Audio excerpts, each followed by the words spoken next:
Hi, I'm Crystal, the parenting coach. Parenting is a thing that some of us just expected to know how to do. It's not like other areas of your life where you go to school and get taught, get on-the-job training, or have mentors to help you. But now you can get that help here. I believe that your relationship with your children is one of the most important aspects of your life and the best way that you can make a positive impact on the world and on the future. I've made parental relationships my life study, and I use life coaching tools, emotional wellness tools, and connection-based parenting to build amazing relationships between parents and their children. If you want an even better relationship with your child, this podcast will help you.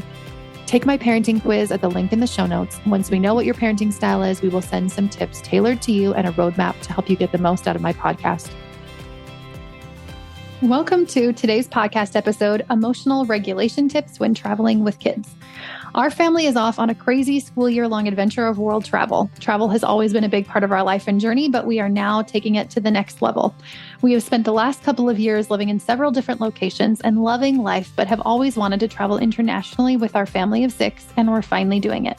In this week's episode, we'll dig into the ins and outs of the travel life, the ups and downs also, and what we can do to help ourselves be more regulated, more grounded, and more centered as we travel with kids, especially if we're world schooling or a full-time traveling family, and how this can help our kids also. Hello, welcome to today's podcast. I hope you listened to last week's podcast. I gave you a little bit more kind of story and then also tips of kind of how we got everything started and how we are traveling and how things are going for us so far in just the very beginnings. As I'm recording this episode, we've actually been traveling now for a couple of months, maybe like a month and a half. And so I have a lot to say about the ups and the downs of traveling life. And this episode is going to be great for you if you are a full-time traveler, but also if you just travel with kids and find traveling with kids difficult. Does anybody feel me? I feel like everybody probably does at some point. So I call this emotional regulation tips when traveling with kids because it's ways that we can keep ourselves centered. I've noticed that the more that I can center myself, the more I set the tone for my home, for my family, for my kids. And the more I'm able to keep that peace and keep that centeredness, the more I'm able to hold space for my kids' emotions in a better way and help them kind of come back down to calm as well. And this doesn't mean emotional regulation. Again, I've talked about it a lot on the podcast, doesn't mean just being calm all the time, being neutral all the time. It doesn't mean lack of feelings. It means that I'm able to feel the ups and the downs of all the emotions, and I'm able to get myself back down to center again. And I'm able to not have my behavior completely overtaken by a strong temporary emotion. I'm not just reactive with my behavior in regards to my emotions. So that's what I'm talking about when I'm talking about emotional regulation. If you don't already have my emotion feelings wheel, my custom feelings wheel, make sure that you download that. That should be at the link in the show notes. You can also go to coachcrystal.ca/wheel, WHEEL, and download that. I will be talking about that a little bit when it comes to emotional regulation today. So I'm going to talk about kind of the ups and downs for me. I've been a pretty optimistic person. I kind of believe that everything's possible. I have big dreams and I like to go for them and make them a reality.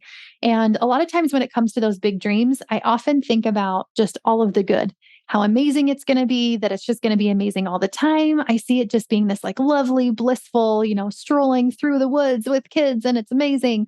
And so because lifelong, I've had this dream of traveling full time, I really just imagined all of the goodness. The same thing happened when we were traveling in RV. I just imagined it was going to be amazing and beautiful all the time. And it was a lot of the time, but it also wasn't a lot of the time too, because life is still just life, whether or not you're here or whether or not you're living some new dream there. And so I found that to be a really stark contrast here in where I really imagined for so many years that life on the road was going to be blissful and glorious and happy, and that my kids would just love it. And there would be like, butterflies and birds just floating around and singing to us every morning because it was going to be so wonderful. That's kind of how I imagined it. And so much so that I didn't even really plan for it being difficult. I didn't really plan for that it would be harder.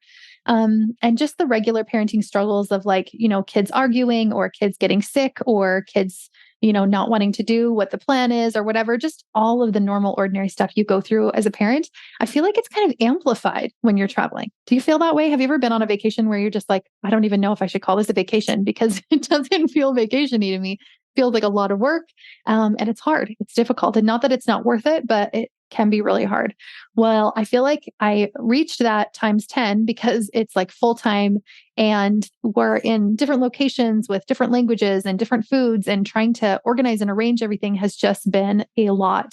And honestly, so much more than I thought it was going to be, that the first while, I'm going to say the first month, was really hard for me.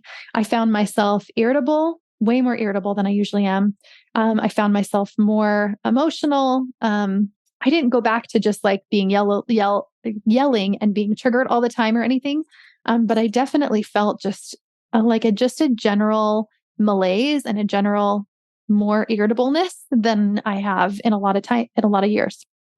Um, and so I noticed this. The first step was kind of awareness, like, okay, I'm definitely feeling more irritable. And I just kind of allowed it. For a few weeks, I was just like, hey, I'm more irritable than normal. This is harder than I thought it was going to be. And that's okay.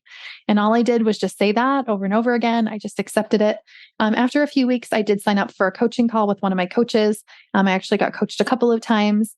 And I started journaling again and just kind of writing down like, okay, what's happening with me? What can I do to work on this? I did a hypnotherapy session on myself, and that's really when I started to feel things shift. I released a lot of emotion during that, and I really dug into what was happening behind the scenes, and I really felt things shift during that time. So fast forward, I'm like feeling pretty good. I'm having these open office hours with past clients of mine and meeting with clients. And one of them was like, can you please do an episode on like, how do you find centeredness when you're traveling, especially when you're traveling full time? She had traveled for a few months with her kids in Europe by herself, and she's planning on doing it again. And so she was like, I would just love some tips because I just felt a little bit out of sorts. And now that I've been connecting with more world school mamas, I've heard this from a few of them, that they're like, there's just this lack of like ungroundedness about it. There's something about it that just feels different. And it almost feels like my nervous system is just like up and down so much more than it normally has been. And I wasn't expecting that. I wasn't planning on that. And so that has been a big shift and a big learning experience for me. And it's something I'm still currently dealing with as I'm putting out this podcast episode. And I'm going to talk to you about how I'm dealing with it and what things have been really helping and what things have been really working for me. And hopefully it will be helpful to you as well. The first one is to have a really solid morning practice. And what I mean by this is like, before I needed my morning practice, and I noticed that the days that I did my morning practice, I would feel better throughout the day and I would feel more regulated and feel more able to deal with the ups and downs of parenting. But now it's like a lifeline. Like it's like the bare minimum. Like I have to do that for sure or else. And so a morning practice can be different for different people. I'll tell you what I do in my morning practice, but just carve out whatever works for you for your morning practice. I love to listen to music that's really soothing and peaceful. I love to add breath to my morning practice. So breathing deeply in through my nose, double exhale through my mouth is one of my go-to breaths, and just doing that several times. I love mindfulness. Mindfulness is just getting really mindful about feelings in my body or how I'm feeling at that time, or how it feels to be sitting on the ground, how it feels to have clothes on my skin, my hair on my body, like just really getting into that micro level of what are the tiniest little things that I can see, hear, feel. Another thing that I like to add is meditation. I don't do all of these things every morning. I'm going to give you a lot of ideas, but I would just can I pick out a few and just add them and see what works for me? I would definitely choose meditation. If you're going to choose like one of all the things, I would choose meditation, because that amount of stillness I find really helps tone that vagus nerve and really helps just increase my ability to regulate my nervous system in a more powerful way. And meditation, I've heard from a lot of clients, is kind of like scary and out there, and I don't know how to do it. And this client that I just finished with, this couple, I was asking her about meditation and how she felt. And she's like, it's been getting a lot better since how you explained it to me. And this is how I explained it. I explained it as, it doesn't mean I have to clear my mind of all thoughts all the time permanently. And I don't have to sit there for 20 minutes in stillness.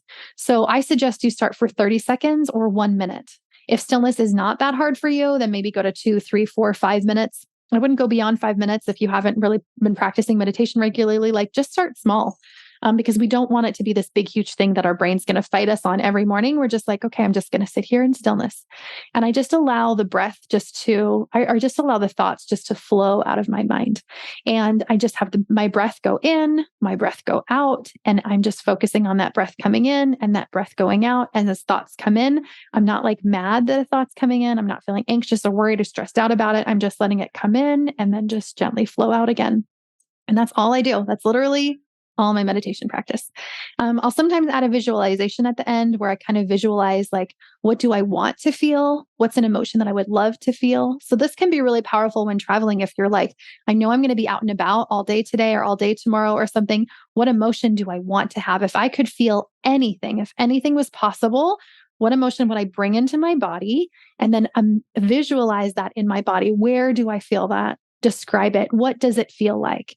Like with words, like, does it feel open, expansive, closed, constricted, hot, cold? Does it have a color, texture, temperature? See if you can really describe it to yourself and just sit with that and just kind of spread the feeling of like, what is my intention? What do I want to feel? How do I want to show up? And if I was showing up that way in the world today, what would that feel like? Another thing that I add, because I have a great relationship with God, I love to have some prayer and some devotional within that too. So if that resonates with you, you can do that as well, or whatever spiritual practice you feel like you can add on to that can be helpful for you. So that's kind of what my morning practice looks like. And obviously, it's going to be a little bit different than when at home, because when I'm at home, I have this like lovely space where I have like candles or essential oils or beautiful music or this like nice little corner with my yoga mat. But I can bring those with me as well, at least in some part. So I actually brought a couple of my favorite stones with me, a couple of my favorite crystals, and I have them in my purse. And then will take them out and just kind of put them in a little corner of my room, just set up a little corner.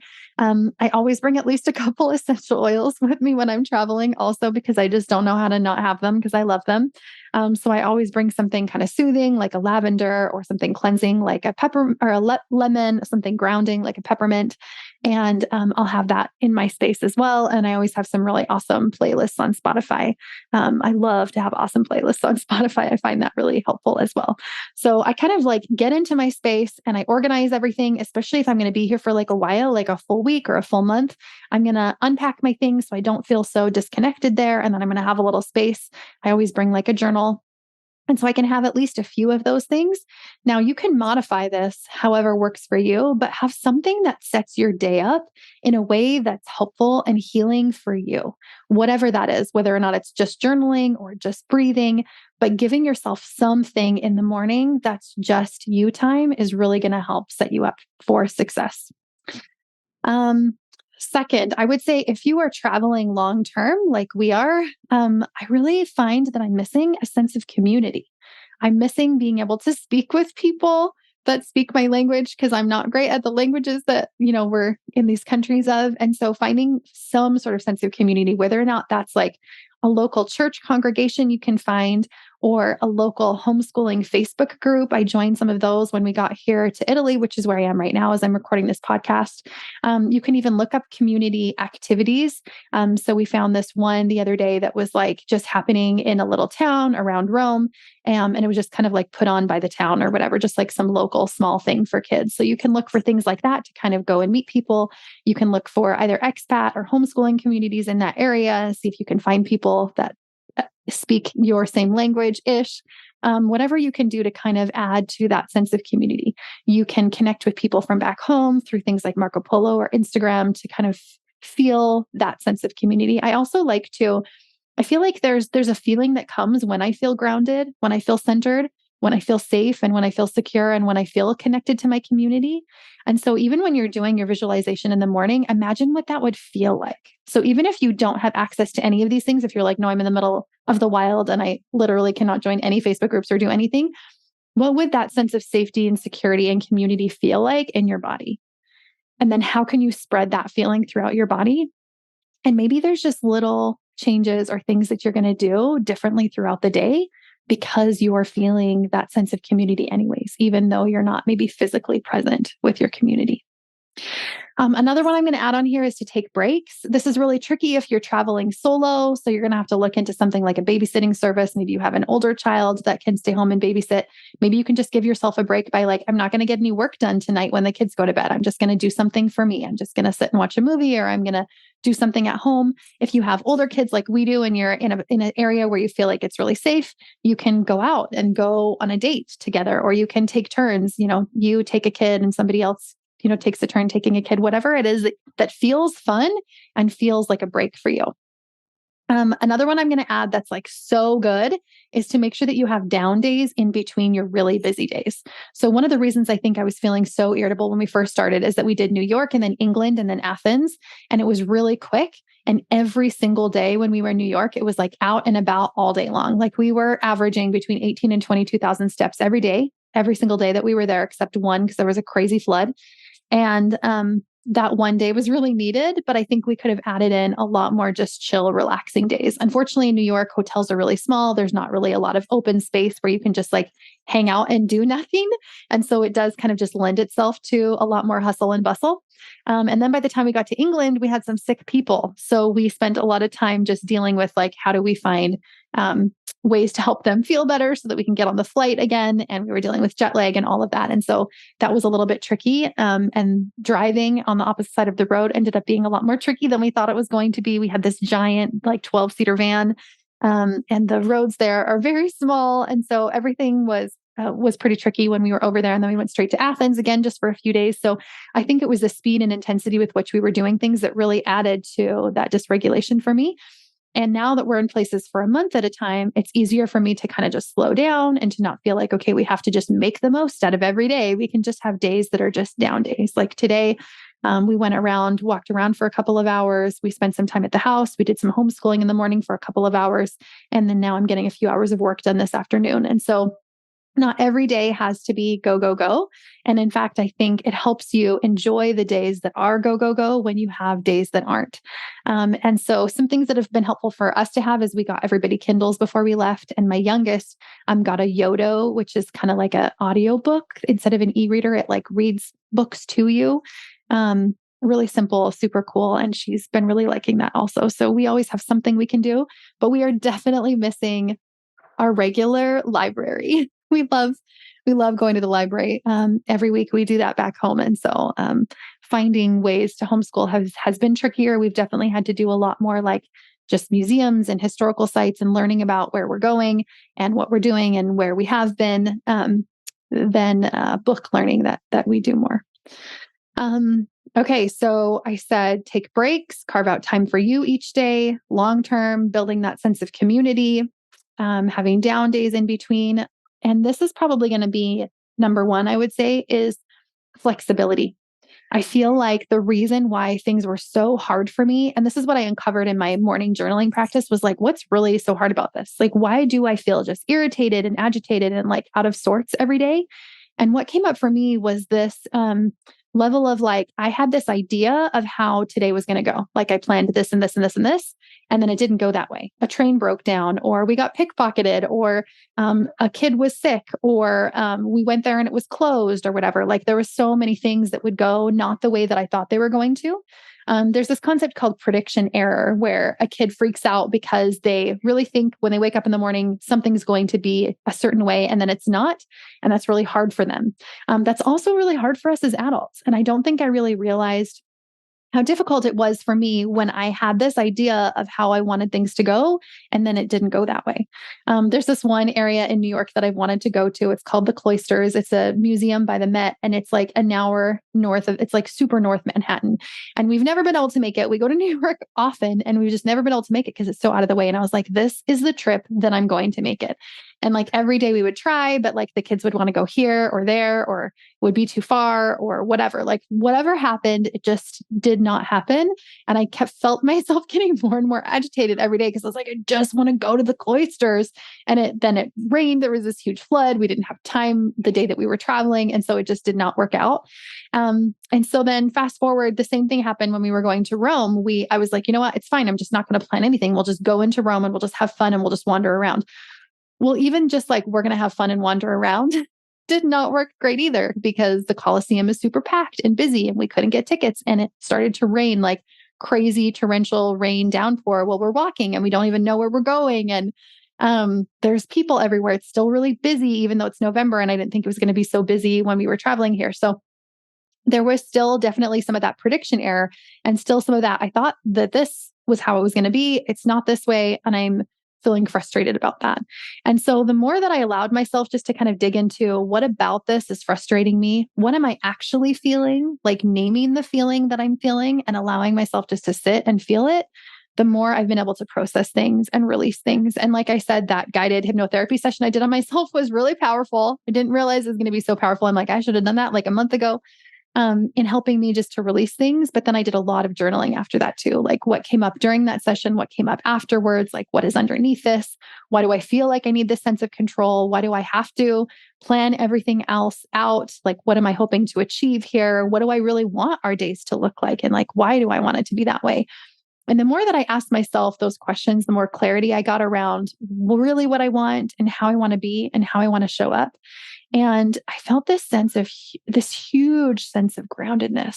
And the only way I can explain it is like, I felt like a tree, like I was like this solid energy going through me and down into the ground, feeling supported by the earth, by everything and all of the connections that we all have with each other and with something greater than ourselves. And then also like the leaves rustling in the wind, like the flexibility of that. Like I felt that also. I felt this kind of like back and forth flexibility with this centeredness and this groundedness. And that the centeredness and groundedness didn't come from what we were doing or what my plans were or control, that it came internally, that it came from somewhere deeper than myself. And that was always there to tap into. And that this flexibility, this flowing back and forth, like the wind rustling in the trees, was what I could lean on and what I could lean towards. And that I could go back and forth with whatever was planned and not planned. And that it didn't bother me so much, that these big things that came up wouldn't be such a bother. And I've noticed that in general, I'm just feeling more connected to myself, more connected to my children. I already feel like this last week or two has been so much better. And I really prioritized doing things in the morning, doing that morning practice for myself, and then trying to get out of the house at least once a day, especially on those down days, because I think it's really helpful for my own emotional health and for my kids as well, just to be out and about. And I love that the weather is good enough here that we can do that. Even when it's like drizzly and gray, it's still a lot warmer than what I'm used to back home in November. So that has been really lovely also. I hope that is helpful for you. I hope that you found something supportive that can help you on your travels, either short term or long term. And the last little tip that I'm going to leave you before I go is this 3 steps. Number 1, feel. Number 2, breathe. Number 3, what do I need? So number 1 is, what do I feel? I want you to print off the feelings wheel, coachcrystal.ca/wheel. You can also find the link at the bottom of the show notes.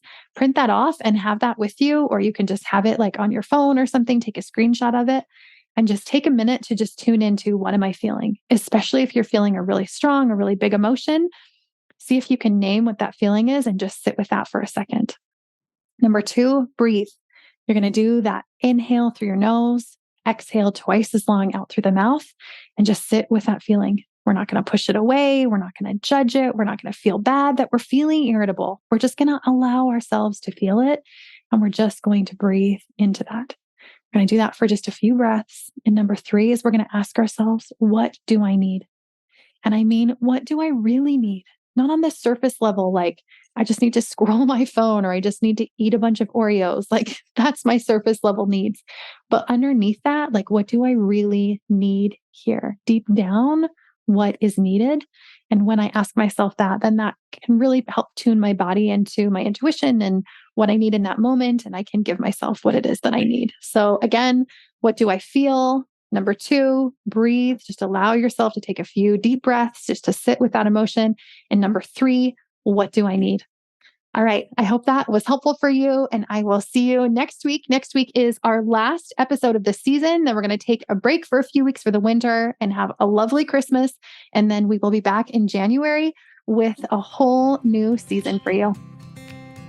Thanks for listening. If you'd like to help spread this work to the world, share this episode on social media and tag me. Send it to a friend or leave a quick rating and review below so more people can find me. If you'd like more guidance on your own parenting journey, reach out.